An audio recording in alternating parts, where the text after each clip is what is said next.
Yo confío en que todo padre sabio aquí está consciente de que si quiere hacer un buen trabajo en la vida de sus hijos, no puede limitarse a lidiar solo con su conducta.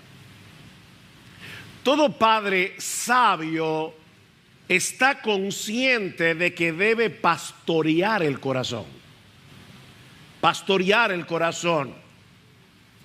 Mis hermanos, no es suficiente que nuestros hijos obedezcan una orden. Si lo hacen de mala gana, si lo hacen con un espíritu quejoso, o si en el fondo están usando la obediencia como un chantaje, es decir, porque ellos quieren algo de nosotros y dicen, mejor estoy frío con papi y mami y hago lo que me piden. En este caso la obediencia es un medio para lograr un fin egoísta. Dame, hijo mío, tu corazón, le dice un padre sabio a su hijo en Proverbios capítulo 23, versículo 26. Y mis hermanos, si eso se relaciona, si eso se aplica a la relación entre padres e hijos, ¿cuánto más a nuestra relación con Dios?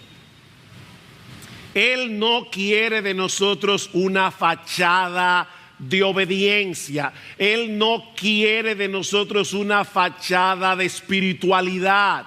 Él no quiere de nosotros una fachada religiosa. Mis hermanos, Dios quiere nuestro corazón, el tuyo y el mío.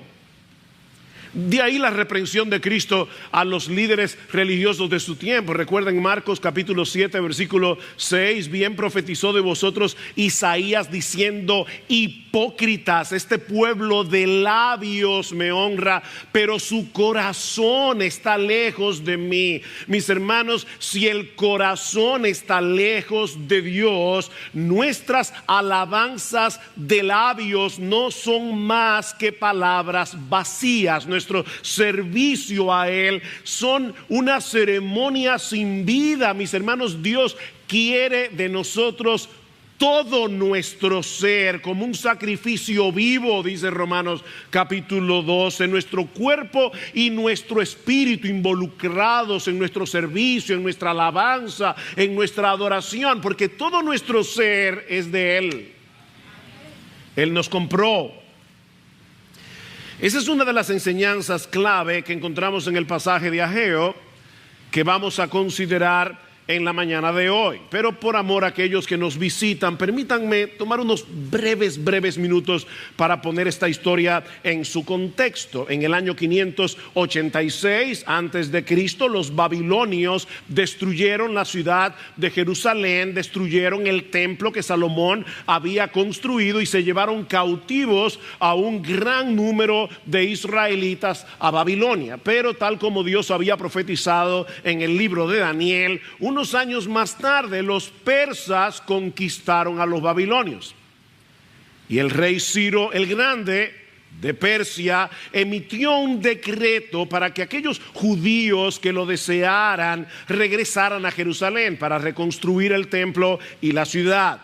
En el año 537 antes de Cristo, unos 50,000 israelitas regresaron a Jerusalén, liderados por Zorobabel, el gobernador, y de inmediato se pusieron a la labor, se dedicaron a la labor de la reconstrucción del templo. Pero al año siguiente Ciro muere en batalla y comienzan a surgir una serie de presiones. Los judíos comienzan a enfrentar una serie de problemas y ese impulso inicial comienza a enfriarse hasta que la obra se detiene por completo durante 16 años.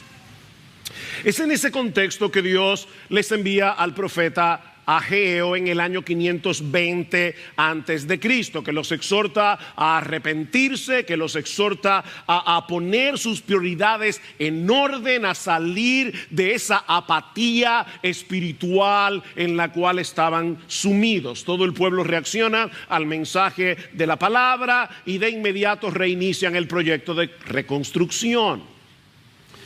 Pero al llegar al versículo 10 del capítulo 2, la porción del pasaje que nos toca predicar en esta mañana, nos damos cuenta que todavía las cosas no estaban caminando bien. Por lo que Dios les envía de nuevo su palabra por medio de Ageo. Dice en el versículo 10, el día 24 del mes noveno, que en nuestro calendario equivale al 18 de diciembre. Marquen esa fecha.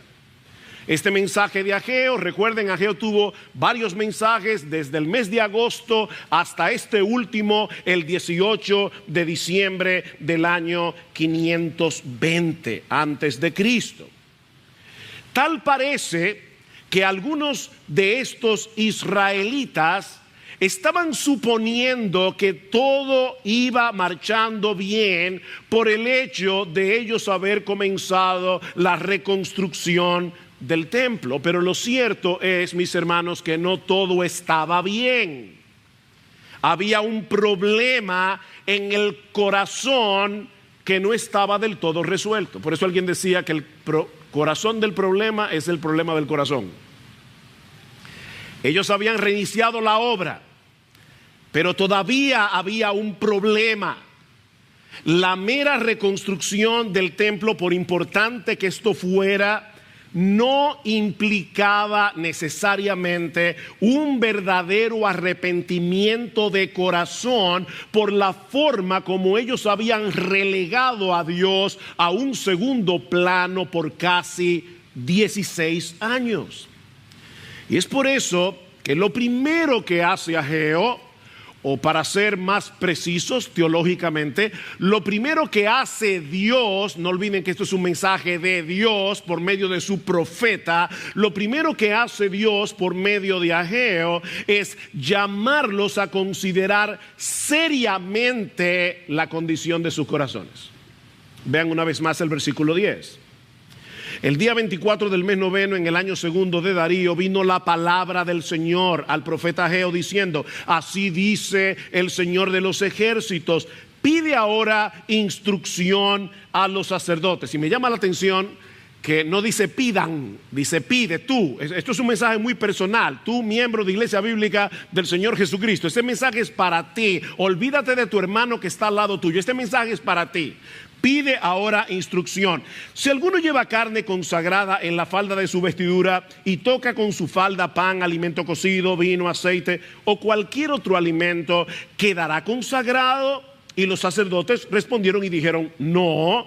Y dijo Ageo: y si alguno inmundo por el contacto con un cadáver, esto es una ley levítica, toca cualquiera de estas cosas, ¿quedará inmunda? Respondieron los sacerdotes y dijeron sí, quedará inmunda.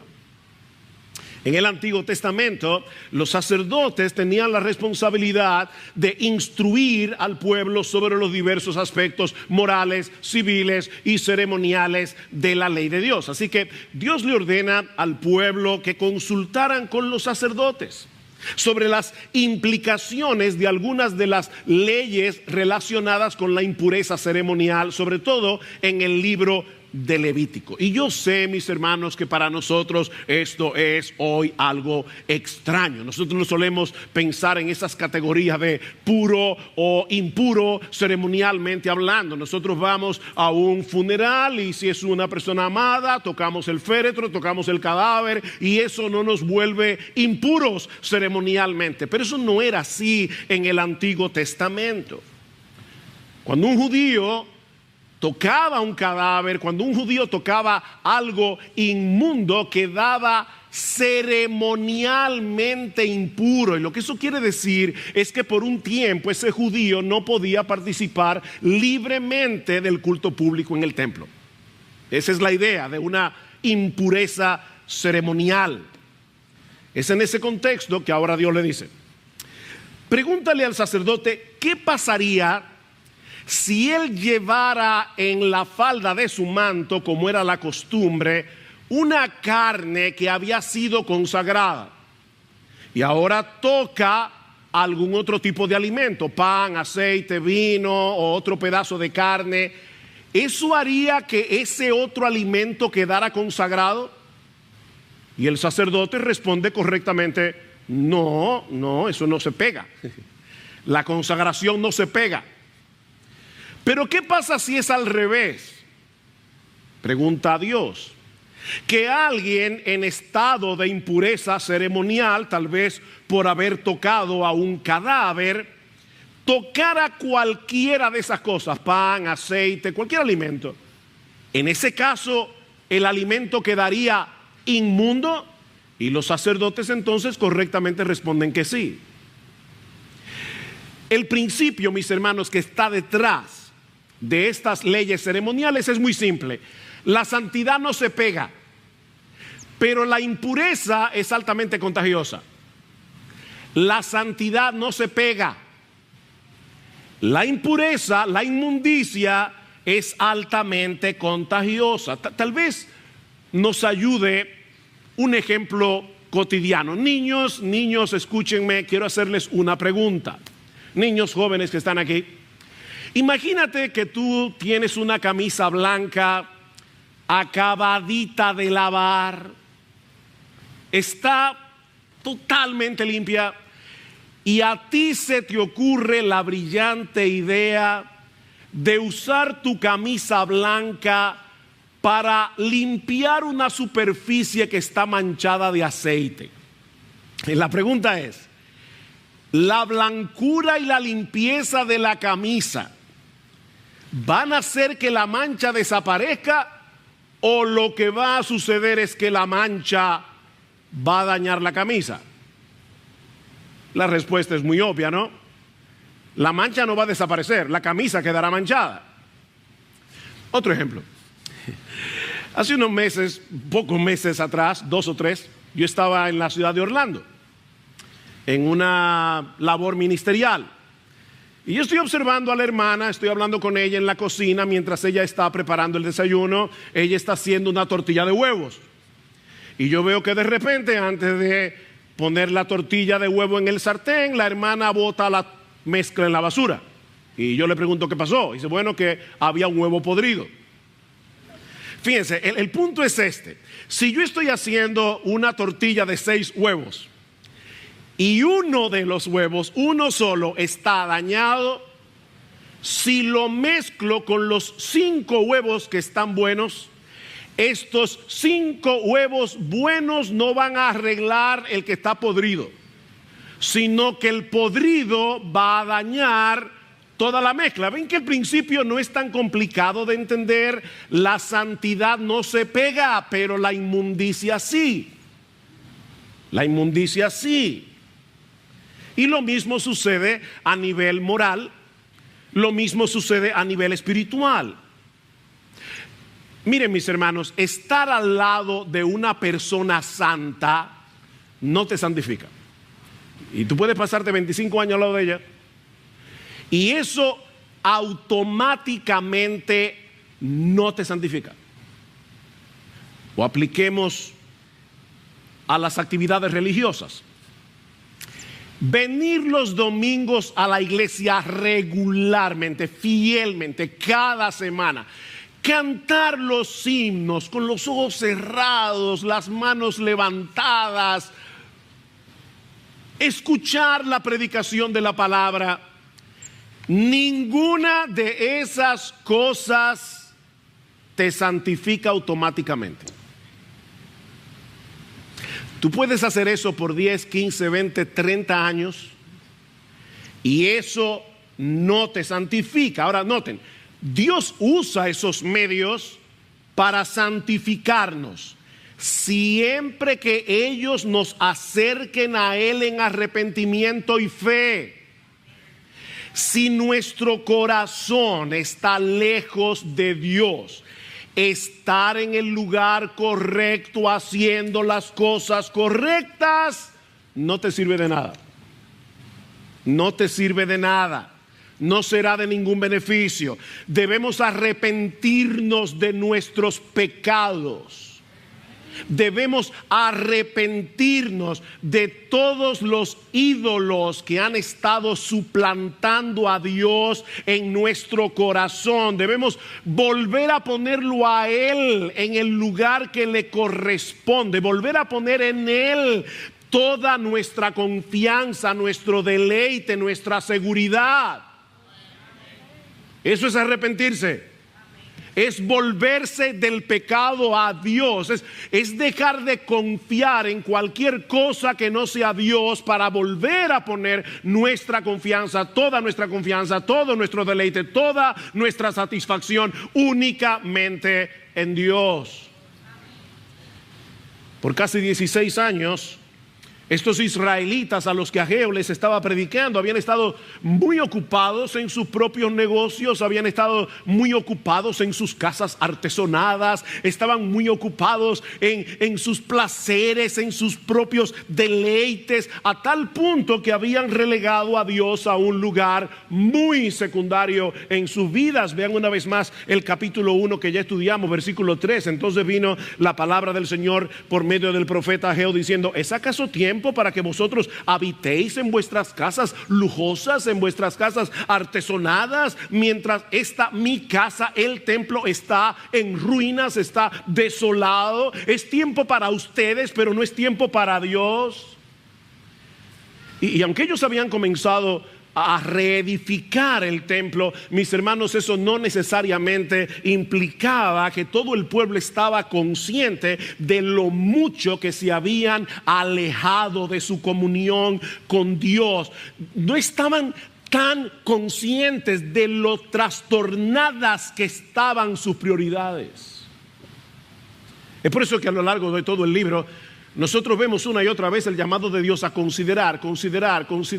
Capítulo 1, versículo 5.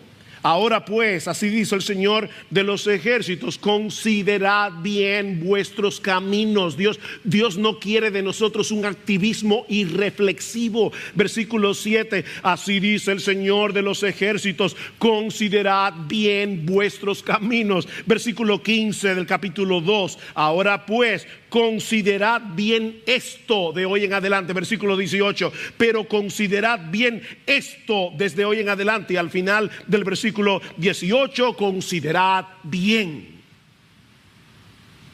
Es insistente. Deténganse a pensar. Examinen sus corazones.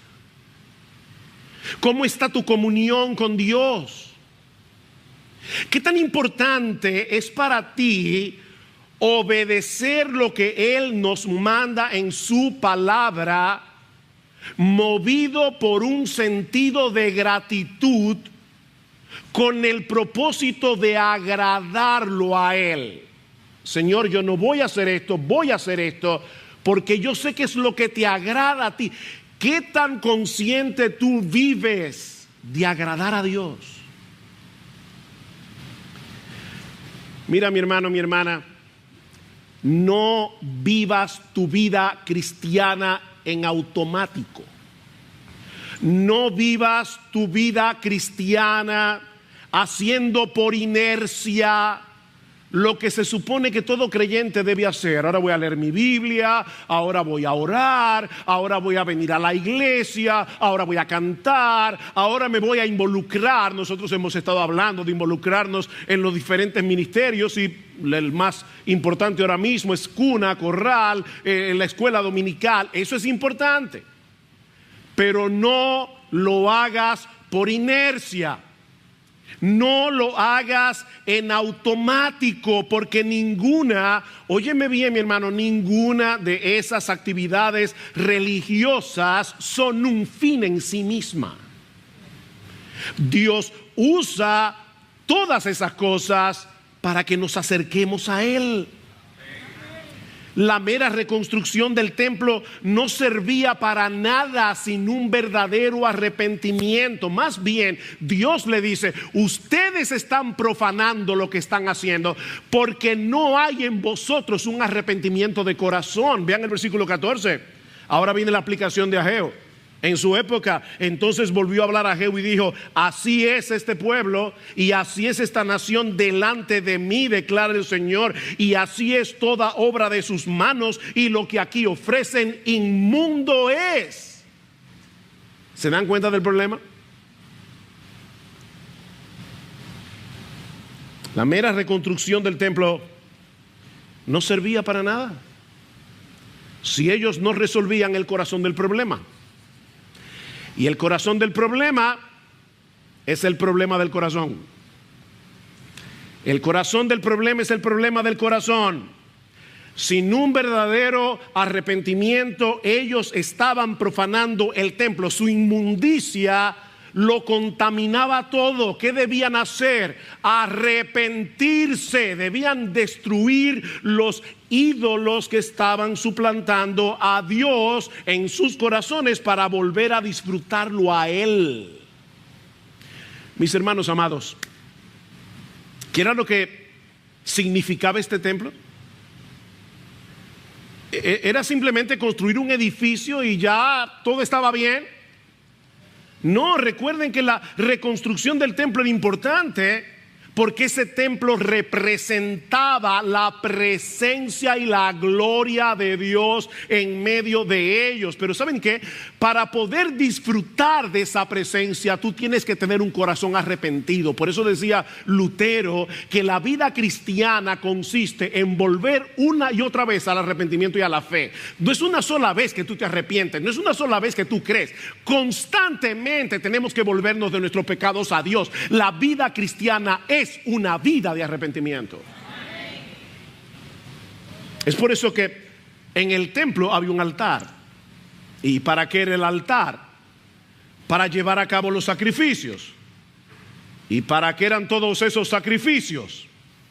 Bueno, mis hermanos, todo el sistema sacrificial del Antiguo Testamento estaba diseñado para que un pueblo inmundo pudiera acercarse a un Dios 3 veces santo y tener comunión con Él. Ese era el propósito. En nuestra mente occidental, cuando nosotros pensamos en todos esos sacrificios de corderos, toda esa sangre, nos parece algo tan cruel que perdemos de vista la hermosura detrás del sistema. Hay una hermosura detrás del sistema sacrificial, porque lo que Dios diseñó fue un sistema de sacrificios para que el pueblo pudiera acercarse a Él, para que el pueblo que era inmundo a través de estos sacrificios, hasta que llegara aquel que verdaderamente simboliza esos sacrificios, el Cordero de Dios que quita el pecado del mundo, estos judíos en el antiguo pacto pudieran acercarse a Dios y tener una comunión deleitosa con Él. No era como ya sacrifiqué mi cordero, bye bye Señor, nos vemos el próximo sábado. No, esto no funcionaba así.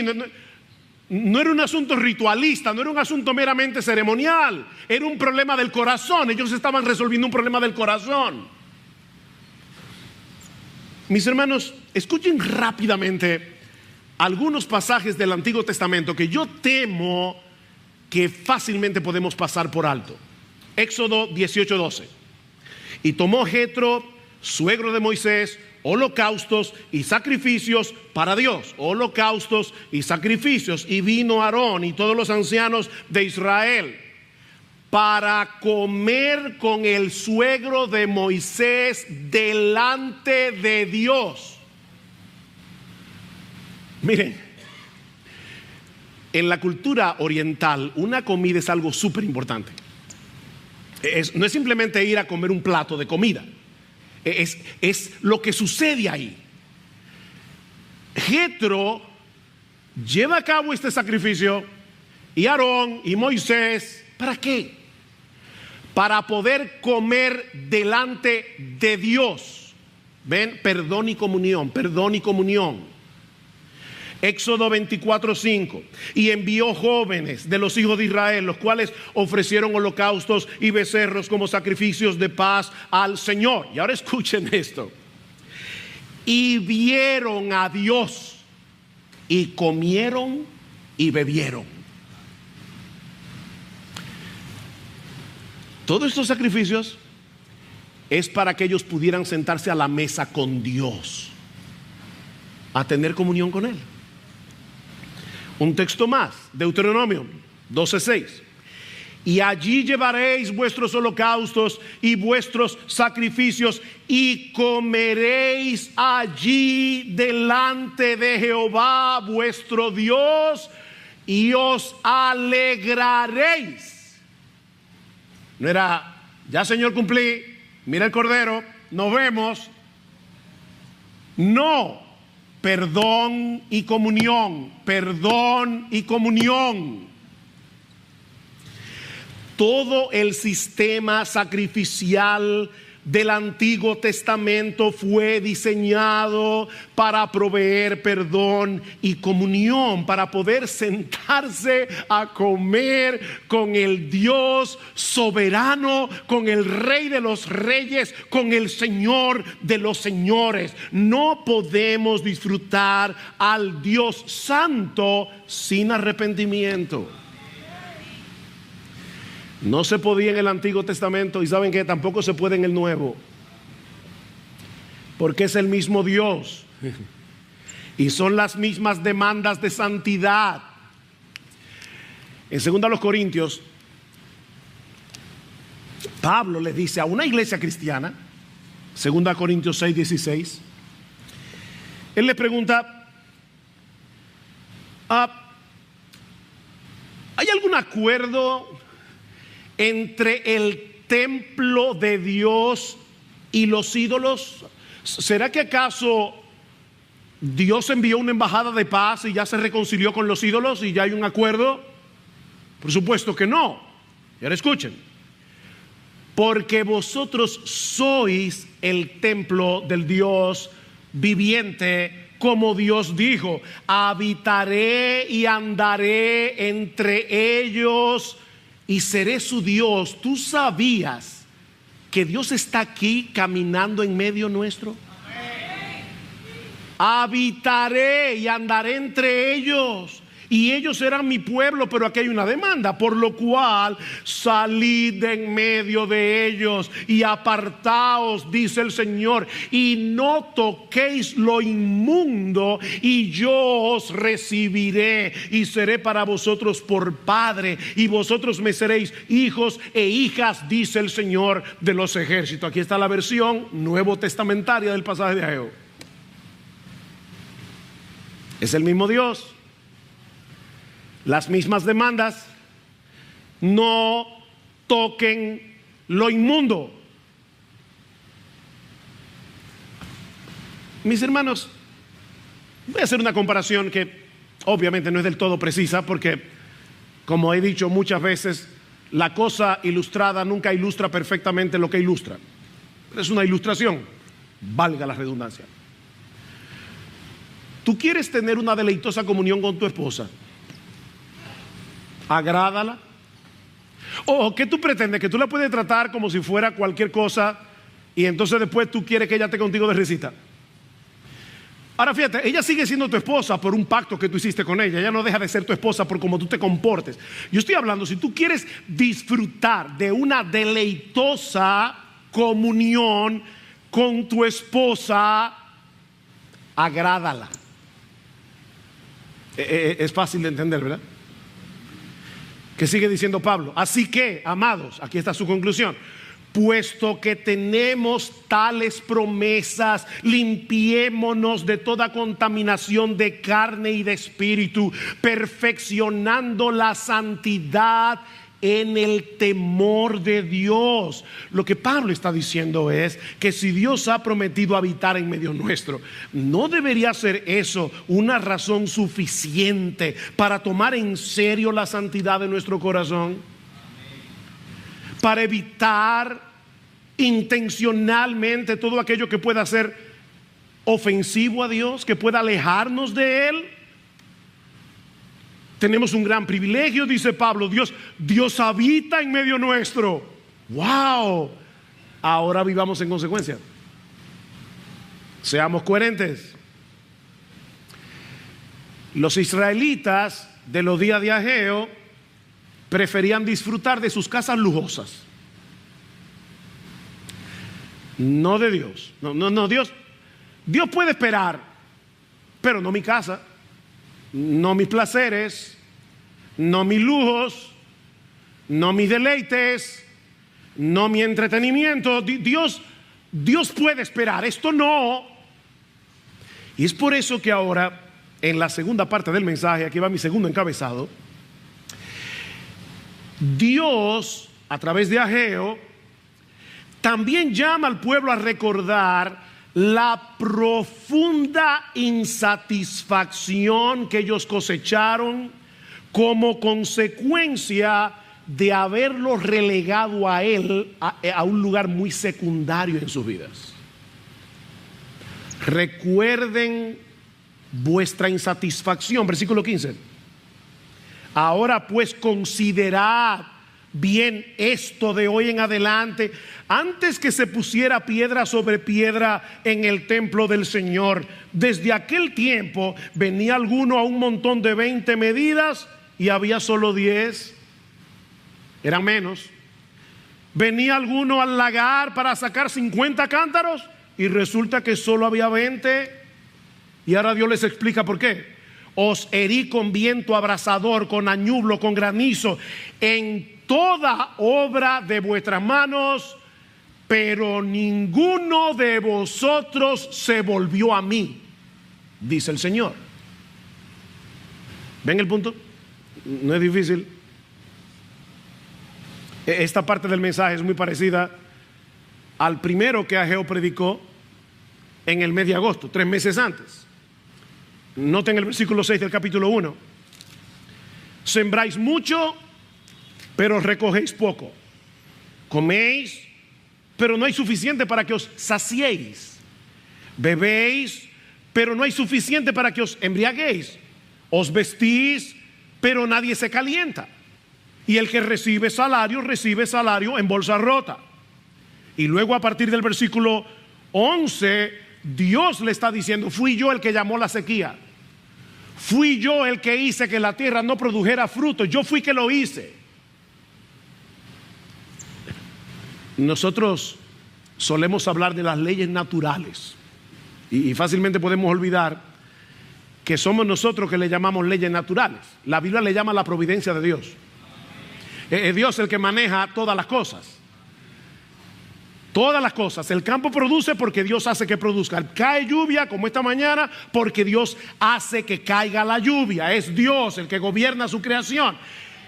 Y Dios les está diciendo aquí: ¿saben qué? Ustedes estaban en la tierra prometida. Ustedes estaban en la tierra de bendición, recibiendo y experimentando maldición. ¿Saben por qué? Porque yo hice un pacto con ustedes y en ese pacto habían bendiciones si ustedes me obedecen y maldiciones si ustedes me desobedecían. Y el propósito es que se volvieran a mí. Es que se volvieran a mí, porque no hay una mayor maldición que disfrutar de los bienes de Dios olvidándose de Dios. Serás un miserable si pretendes disfrutar los bienes de Dios olvidándote de Dios. Sí, Dios ha prometido bendecirnos por gracia. Y yo imagino que algunos pueden estar pensando: pastor, pero hay algo aquí que yo no entiendo. ¿Cómo compaginamos esto con la gracia de Dios? ¿Acaso no dice la Biblia que todo lo que Dios nos da lo recibimos de pura gracia y no como resultado de nuestra obediencia? Respuesta: eso es verdad en parte. Eso es verdad en parte. Y ahora yo quiero todas vuestras neuronas. Mis hermanos amados, nunca olvidemos que la mayor bendición que Dios tiene reservada para su pueblo es Él mismo. Lo que Dios quiere darnos es la enorme, maravillosa, extraordinaria bendición de estar con Él, de tener comunión con Él, de disfrutarlo a Él. Y es por eso que cuando Él nos ve cometiendo la locura, porque es una locura, de dejarlo a Él, como dice en Jeremías 2:13, que es una fuente de agua viva, para cavar cisternas rotas que no retienen agua, ¿qué hace Dios? En su gracia nos disciplina para que volvamos a Él. ¿Ven el punto? Es una disciplina de amor. Dios al que ama disciplina. Eso no es lo que hacen los padres sabios, sensatos, que cuando ven a sus hijos coqueteando con algo que puede hacerles daño, les dicen no, no, hijo mío, no.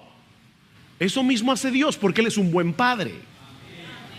Él es un buen padre, y Dios al que ama disciplina. Óyeme bien, mi hermano, el mensaje de la gracia de Dios no está completo si olvidamos que la mayor bendición de Dios para sus hijos es el disfrute de la comunión con Él en el deleite de su santidad.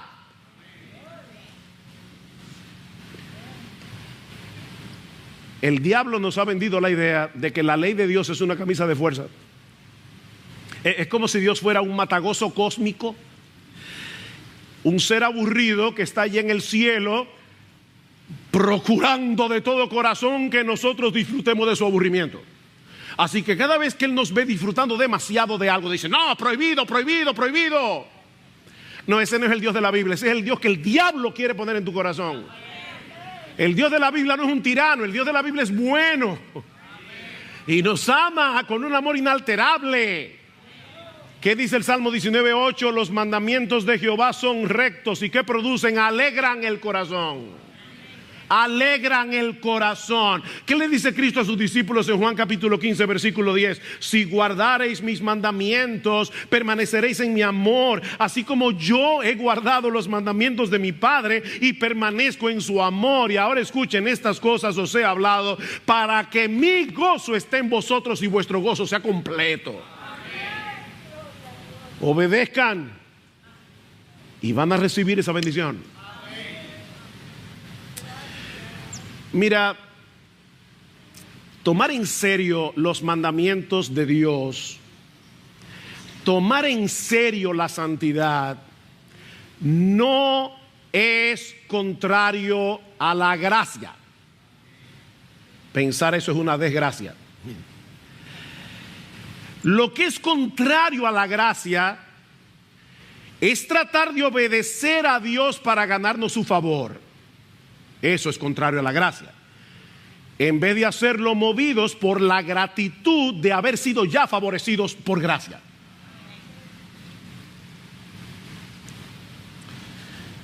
Bryan Chapell, en su libro Santidad por Gracia, y lamento que no esté en español, creo, dice lo siguiente al respecto. Oigan esto: el legalismo hace que los creyentes piensen que Dios los acepta por lo que ellos hacen. El libertinaje hace que los creyentes piensen que a Dios no le importa lo que ellos hacen. Ambos errores tienen terribles consecuencias espirituales. El legalismo y el libertinaje son primo hermanos. Los dos distorsionan a Dios y por lo tanto distorsionan su santidad y el deseo de Dios de que seamos santos porque Él es santo. Sigue diciendo Bryan Chapell: Dios no nos ama porque nosotros lo obedecemos. Olvídense de eso. Dios no nos ama porque nosotros le obedecemos, pero no podemos conocer las bendiciones de su amor sin la obediencia. las bendiciones de su amor, el deleite de su amor. Así que, dice Chappell, un enfoque en una gracia que subestima las demandas de obediencias del mismo Cristo niega el conocimiento de Cristo y su intimidad con Él. Eso no es gracia. ¿Qué dice Pablo en Romanos capítulo 6? Ustedes han muerto al pecado. No sigan obedeciendo al pecado. No sigan presentando vuestros cuerpos, vuestros miembros de vuestros cuerpos para servir a la iniquidad. ¿Saben por qué?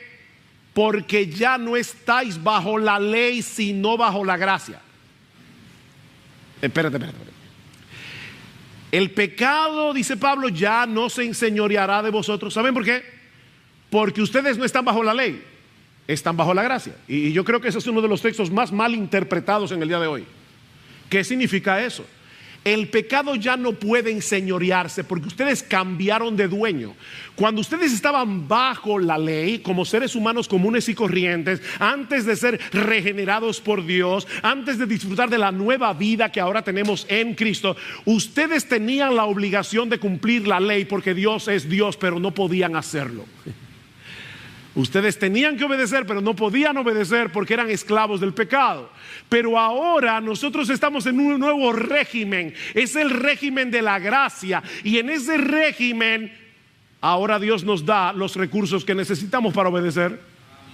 Entonces, por eso el pecado ya no puede enseñorearse, el pecado ya no puede seguir controlándolos a su antojo, porque ya no están bajo el régimen de la ley, están bajo el régimen de la gracia. Y ese régimen trae consigo la capacidad de obedecer a Dios deleitosamente, no perfectamente, pero sí sinceramente.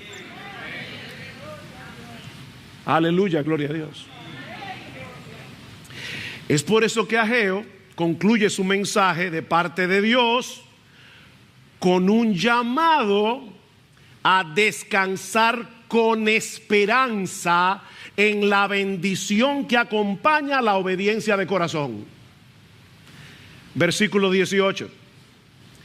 Pero considerad bien esto de hoy en adelante, desde el día 24 del mes noveno, desde el día en que se pusieron los cimientos del templo del Señor. Considerad bien. ¿Está todavía la semilla en el granero? No, ya la habían sembrado.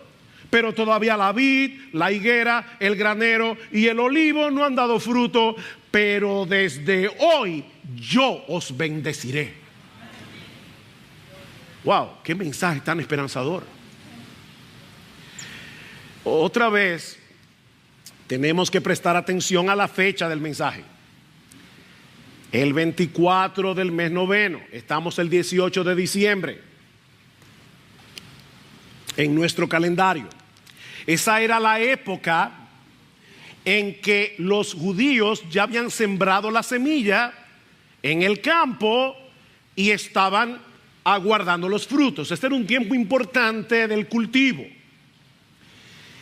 Pero ahora Dios le dice: ¿saben qué, mis hijos, pueblo mío? Ustedes necesitan vivir por fe, no por vista, porque no parece lógico sacar tiempo de vuestro trabajo en el campo en una época tan crucial para continuar con la reparación del templo. Eso no parece lógico, pero Dios le dice: eso es precisamente lo que ustedes tienen que hacer. Pónganme en mi lugar. Yo soy el primero, no importa que estemos en época de cosecha. Pónganme en mi lugar, yo soy el primero. Vivan por fe. Pruébenme. Ellos necesitaban volver a poner sus prioridades en orden, o en el lenguaje de Jesús, ellos debían poner primero el reino de Dios y su justicia y dejarle a Dios la añadidura. Déjale a él la añadidura. Es por eso que Dios les dice: miren qué reto, marquen este día. Márquenlo en su calendario, 18 de diciembre. Porque hoy comienza la temporada de bendición. Hasta ahora ustedes estaban en la tierra prometida, en la tierra bendita, experimentando la maldición del pacto por su desobediencia. Pero ahora que ustedes se están arrepintiendo de corazón y que están llevando sus sacrificios al altar, sabiendo lo que ese sacrificio realmente significa, con un corazón verdaderamente arrepentido, marquen ese día, porque la bendición comienza hoy. Marque ese día, mi hermano, ese día en que tú decidas vivir en integridad delante de Dios, en que tú decidas tomar a Dios en serio. Marque ese día. Poner el templo en primer lugar, en el lenguaje de Ageo, ¿verdad?, era volver a colocar la presencia y la gloria de Dios en medio de ellos, en el tope de sus prioridades. Era volver a disfrutar la comunión con Él al restaurar el altar, los sacrificios, para poder acercarse a Él en arrepentimiento y fe. Y el resultado sería la bendición de Dios, la bendición material por causa del pacto. Dios les dice: ustedes van a ver la cosecha que ustedes van a tener este año. Recuerden lo que les pasó en estos 16 años, que ustedes estaban ocupados de la cosecha y no de mí. Ahora ocúpense de mí y van a ver lo que cosechan. Pero sobre todas las cosas, la bendición de estar con Él. Confíen en mí y yo los bendeciré. Ese es el mensaje. Sí, la bendición de Dios es por gracia, siempre por gracia. Como dice Jerry Bridges, nunca llegaremos a ser tan obedientes que merezcamos la bendición y el favor de Dios. Olvídate de eso. Ningún día bueno es lo suficientemente bueno como para que tú te ganes el favor de Dios. Olvídate de eso, que eso es legalismo. Pero nunca olvides que Él es la más grande bendición que Él nos concede de pura gracia. Él es la bendición. Y esa bendición se disfruta en arrepentimiento y fe. Pero en cuanto a mí, dice el salmista, el acercarme a Dios es el bien. ¿Cuál es el bien? Acercarme a Dios. Así que mi hermano, mi hermana, mantente en pie de guerra contra los ídolos de tu corazón. No vivas en automático, no vivas por inercia. Vive una vida de arrepentimiento y fe, volviéndote continuamente de tus pecados a Dios, y experimentarás la bendición de disfrutar de una comunión cercana y deleitosa con Él, sea que tengas mucho o que tengas poco.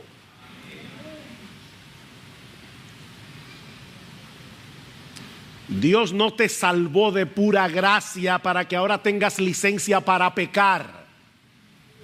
Dios no te salvó de pura gracia para que tengas en poco sus mandamientos.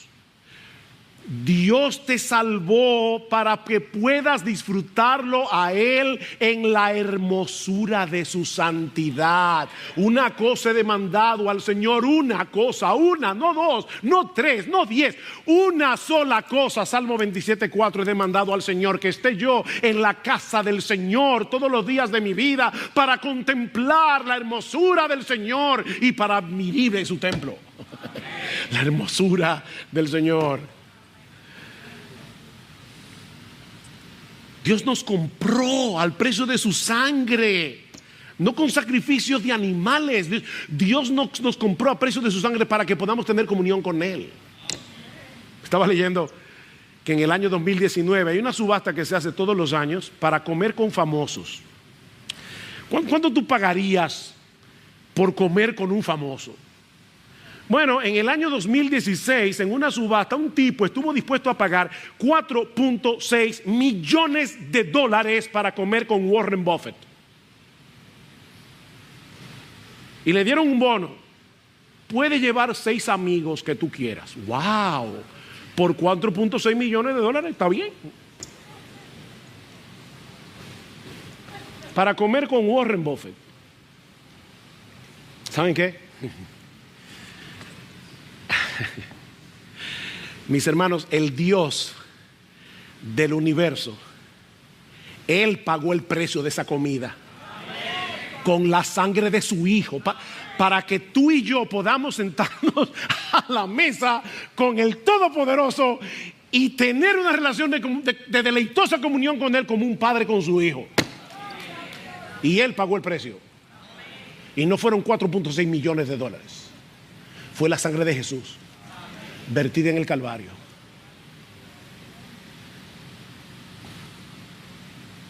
Hay un pasaje en el libro de Zacarías que sucede a la par con el ministerio de Ageo. Y eso es importante. Si ustedes van a Zacarías capítulo 1, verán que dice que Zacarías comenzó su ministerio en el 8º mes del año 520. El segundo año de Darío, el mismo año que Ageo está predicando. En el calendario nuestro, Zacarías comienza su ministerio a final de octubre, principio de noviembre. Y Ageo predicó este mensaje ¿cuándo? El 18 de diciembre. ¿Marcaron la fecha? Así que esto que Zacarías vio probablemente fue en el medio del segundo mensaje de Ageo y al tercero, predicando al mismo pueblo. Al mismo pueblo. El profeta tiene una visión. Él ve al sumo sacerdote Josué, el que vino con Zorobabel, vestido de ropas inmundas, y la idea es manchadas de estiércol. No olviden que en el mes séptimo se había llevado el día de la expiación, el día de Yom Kippur, y esto estaba muy fresco en su mente. Los sacerdotes tenían que estar muy bien lavados y sus ropas muy bien lavadas para poder ofrecer este sacrificio. Así que Zacarías ve en visión lo peor, lo más inmundo, lo más asqueroso que puede pasar con un sacerdote. Sus ropas estaban salpicadas de estiércol. Pero entonces el ángel del Señor ordenó a los que estaban delante de Josué que le quitaran sus vestiduras contaminadas, y le dice a Josué: mira que he quitado de ti tu iniquidad y te vestiré de ropas de gala. Y ahora viene la parte más gloriosa de este pasaje, versículos 8 y 9, Zacarías 3. Pues he aquí, yo voy a traer a mi siervo el renuevo, y quitaré la iniquidad de esta tierra en un solo día. ¿Ustedes se imaginan a Zacarías escuchando esto? Durante siglos el pueblo de Israel había estado presentando sacrificios de animales en el día de la expiación, porque nunca podían purificarse de una vez por todas de todos sus pecados. Ellos estaban muy conscientes de su contaminación, ellos estaban muy conscientes de su necesidad de purificación. Y ahora Dios le dice a Zacarías: mira, va a llegar un día en el que ya no se van a necesitar más sacrificios, porque yo voy a borrar por completo toda la iniquidad de la tierra en un solo día. ¿Cómo podía ser esto? Eso es lo que vamos a recordar en la cena del Señor. Mi siervo el renuevo vendrá. Como dice un erudito del Antiguo Testamento, siglos más tarde otro Josué apareció. No olviden que Josué es el nombre de Jesús en hebreo. Jesús es griego, Josué es hebreo. Así que Josué es Jesús. Otro Josué apareció, y este nuevo Josué llevó a cabo un proceso a la inversa del que Ageo describe en nuestro pasaje. Él entró en contacto con nuestra inmundicia al cargar con nuestros pecados, pero en vez de contaminarse, Él nos purificó a nosotros. ¿Ven? El punto a la inversa. Ahora recuerden, Ageo predica este mensaje el 18 de diciembre, Zacarías probablemente un mes antes.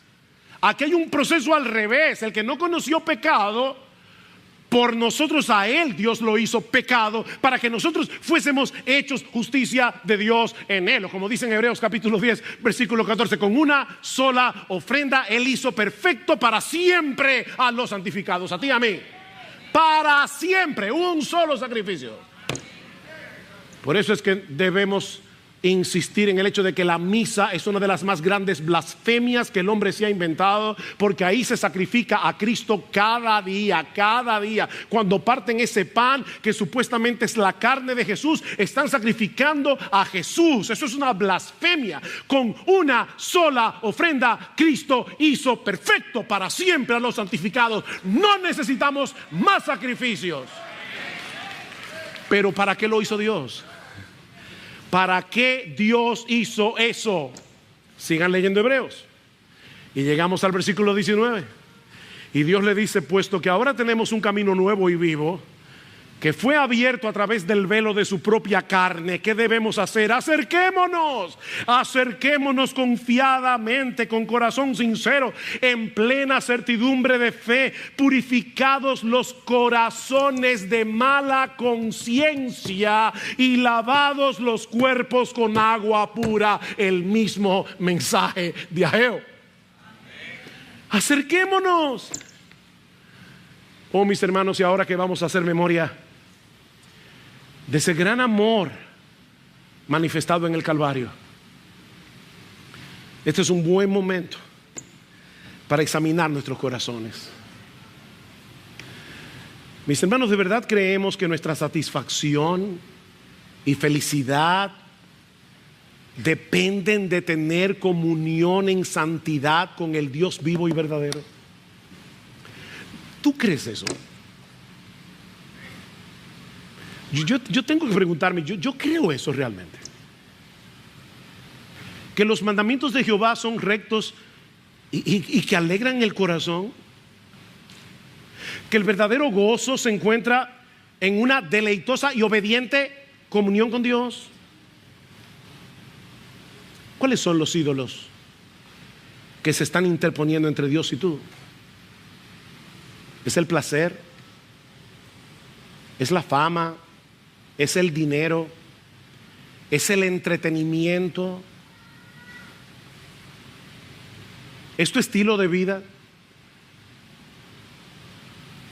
Que te están llevando a buscar tu seguridad, a buscar tu satisfacción fuera de Dios.